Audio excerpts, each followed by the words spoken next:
mengakui kemerdekaan Indonesia, lantas disusul dengan pengakuan de jure sekaligus pembukaan hubungan diplomatik Uni Soviet Indonesia pada tahun 1950. A. Agus Riono yang pernah menjadi Wakil Dubes RI untuk Federasi Rusia pada 28 November 2009 yang lalu pernah menulis artikel berjudul 60 tahun hubungan RI Rusia.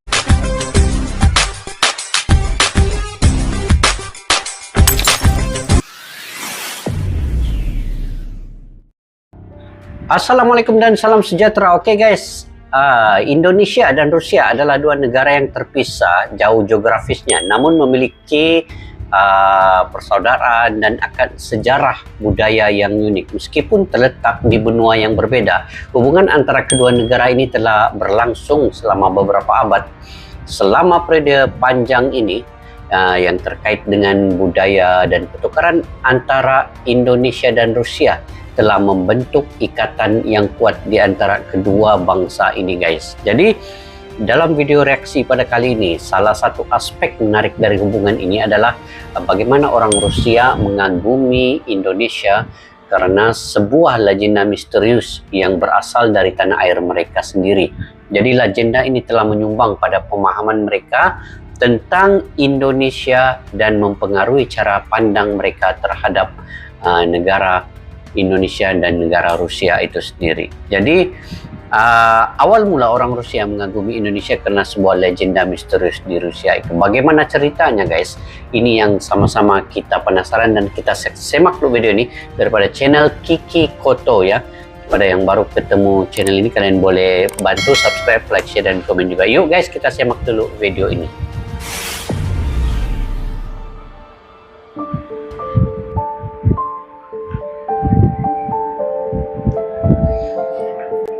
Awal mula orang Rusia mengagumi Indonesia karena sebuah legenda misterius di Rusia. Oh, ada legenda misterius di Rusia.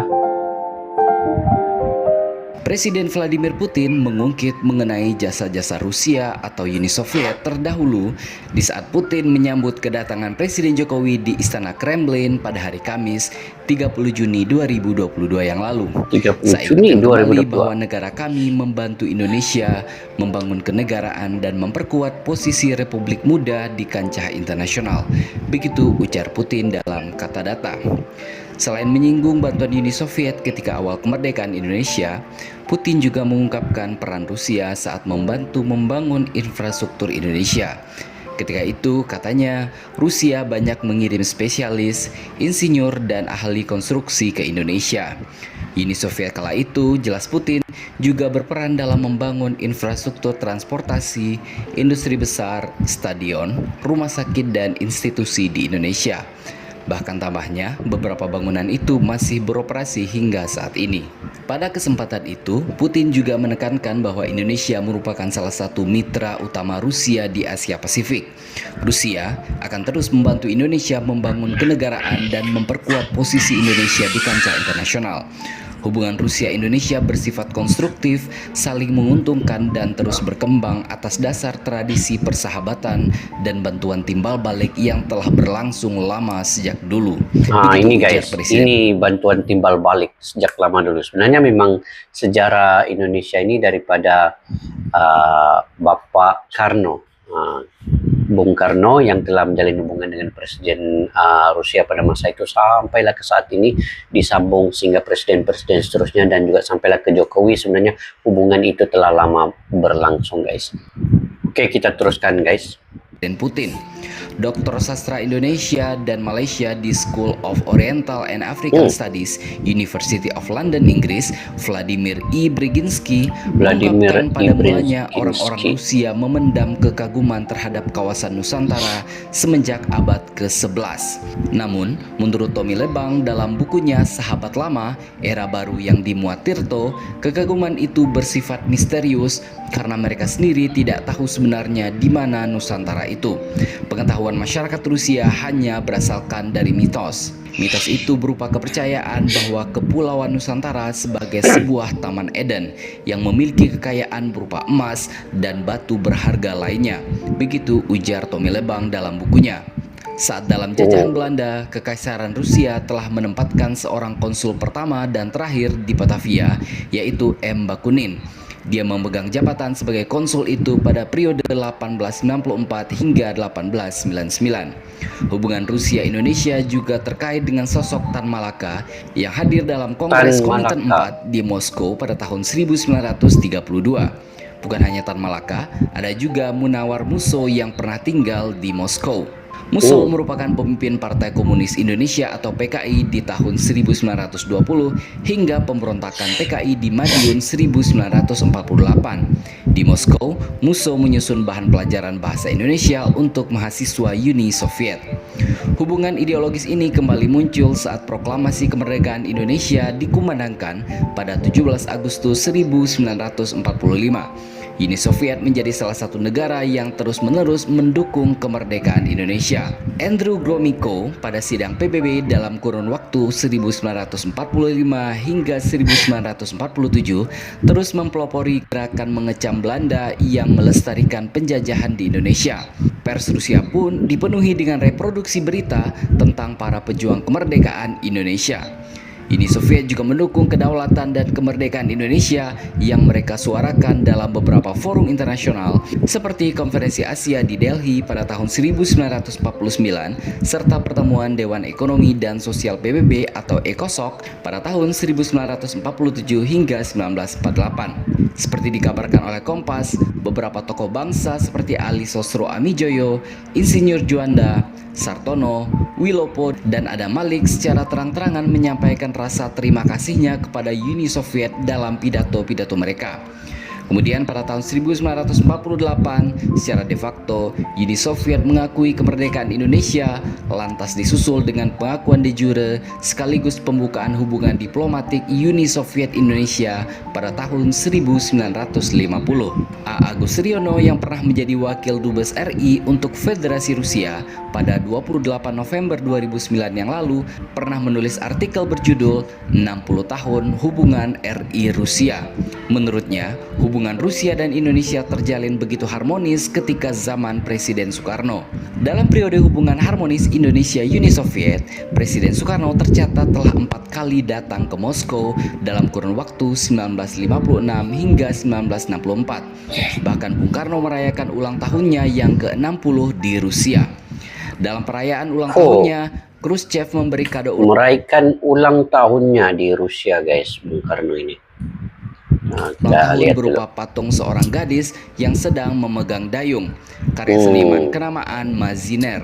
Patung ini kemudian dikirim dengan kapal laut dan kini terpajang di Istana Kepresidenan Bogor. Uni Soviet memang menghormati sosok Bung Karno. Ketika kunjungan Soekarno ke Leningrad, dirinya termangu pada bayangan bangunan berbentuk masjid, namun malah dimanfaatkan sebagai gudang. Ketika ditanya komentarnya mengenai Leningrad atau sekarang disebut Saint Petersburg, Bung Karno malah bercerita tentang kondisi masjid berwarna biru yang dilihatnya dan meminta bangunan itu dikembalikan sesuai fungsinya sebagai tempat ibadah. Hanya dalam waktu 10 hari saja setelah kunjungan Presiden Soekarno, bangunan itu kembali menjadi masjid yang saat ini dikenal sebagai Central Mosque. Begitu tulis Retno Marsudi dalam Rusia Beyond. Ketika hubungan harmonis itu berlangsung, Uni Soviet tercatat mengalirkan banyak bantuan dana untuk pembangunan berbagai proyek infrastruktur seperti Rumah Sakit Persahabatan Jakarta, Hotel Indonesia Jakarta, Stadion Gelora Bung Karno Jakarta, serta beberapa tempat yang lainnya. Salah satu yang menarik adalah ketika Bung Karno melontarkan gagasan tentang Tugu Nasional pada tahun 1955. Saat itu, Bung Karno meminta pendapat atau saran dari Nikita Khrushchev yang merupakan sekjen Uni Soviet saat itu terkait gagasan tersebut. Saat itu, Khrushchev malah menyindir Bung Karno yang lebih memilih mendahulukan dasi ketimbang membelikan celana kepada bangsa Indonesia yang baru saja merdeka.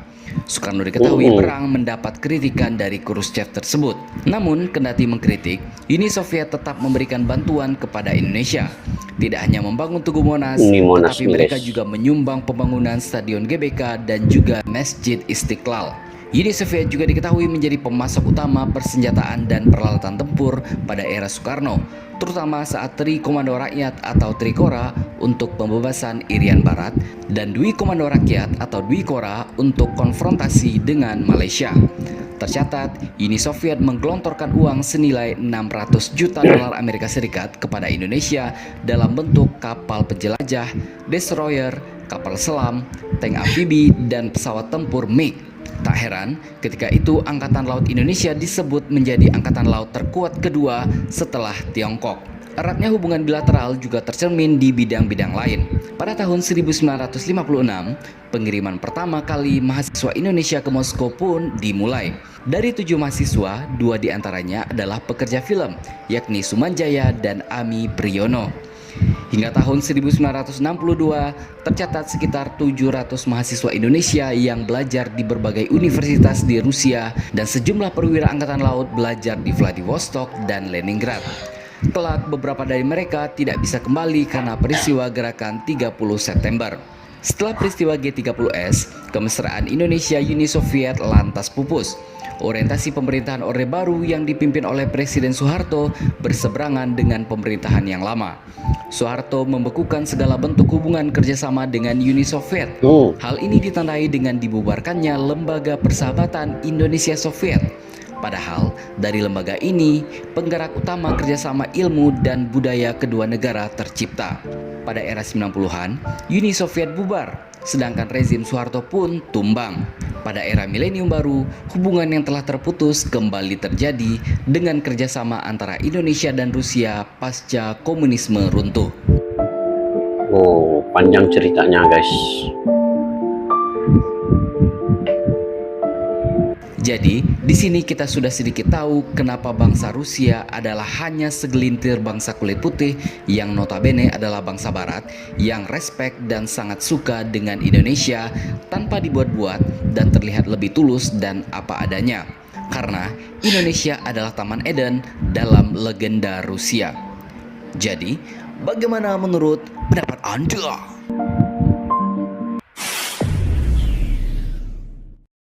Oke guys, Rusia menganggap Indonesia ini sebagai Taman Eden. Itulah legenda misterius yang terungkap. Dan pokoknya guys, pokok pangkalnya ini sebenarnya telah diusahakan oleh Bapak Soekarno. Bung Karno ketika menjadi Presiden Indonesia dan juga menjalin hubungan yang begitu erat sekali dengan Rusia pada saat itu. Dan kenapa keakraban Rusia dan Indonesia ini masih lagi terjalin sampai sekarang? Apakah sebenarnya yang Rusia inginkan dari Indonesia? Sebenarnya Rusia dan Indonesia memang sahabat daripada dahulu dari berbagai segi faktor, dari berbagai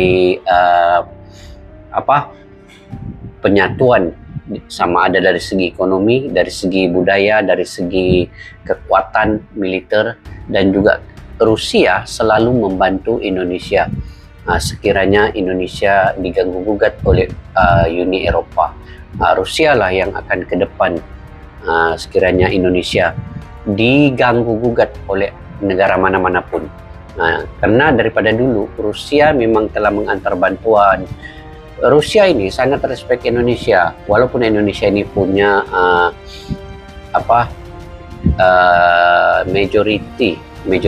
mayoritasnya kan negara yang rakyatnya Islam, sedangkan Rusia itu bukan negara Islam. Tetapi di Indonesia negara rakyat mayoritasnya adalah Islam, tetapi Rusia masih membantu Indonesia dari segi apapun, dari segi bantuan kebajikan, bantuan pembangunan, bantuan militer, bantuan ketenteraan dan sebagainya. Itu hubungan yang sangat signifikan dan luar biasa antara Indonesia dan Rusia. Jadi Rusia sangat menghormati rakyat Indonesia. Kalau ada rakyat Indonesia yang pergi ke Rusia, sudah pasti mereka akan menghormati rakyat Indonesia ini. Dan saat ini juga Presiden Bapak Jokowi sangat menjalin hubungan yang baik dengan Rusia. Bila mana Rusia berperang dengan Ukraina tahun lepasnya, Bapak Jokowi adalah Presiden pertama di Asia ini yang mengunjungi dan mendamaikan di antara Rusia dan juga Ukraina. Itu salah satu kebanggaan kita di ASEAN ini, di mana Presiden Bapak Jokowi sanggup pergi ke Ukraina, pergi ke Rusia, ketemu dengan kedua-dua Presiden Vladimir Putin dan juga Zelensky ini untuk mendamaikan mereka.